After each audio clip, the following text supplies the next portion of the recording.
আনভি ভার্মা। আমি আনভি ভার্মা। আমি একটি কবিতা বলে শোনাবো। শর্ট পাঠ্য সুকুমার রায়। শুনতে পেলাম পোস্টটা গিয়ে, তোমার নাকি মেয়ের বিয়ে। গঙ্গারামকে বাড়তে পেলে জানতে চাও সে কেমন ছেলে। মন্দ নয় সে পাঠ্য ভালো, রং যদিও বেজায় কালো। তার উপরে মুখের গঠন অনেকটা ঠিক প্যাঁচার মতন। বিদ্যে বুদ্ধি বলছি মশাই, ধনী ছেলে অর্ধা মশাই।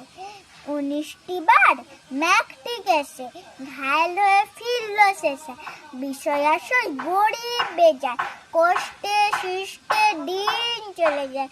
মানুষ তো নয় ভাইগুলো তার, একটা পাগল একটা গুয়ার, আরেকটি সে তৈরি ছেলে। জাল করে নোট গেছেন জেলে। কনিষ্ঠ ঠিক তবলা বাজায়, যাত্রা 5 টাকা পায়।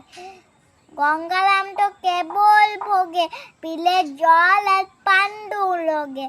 কিন্তু তারা উচ্চ ঘর, কংস রাজার বংশধর। শ্যামা হেরি বড় গ্রামে কি যেন হয়।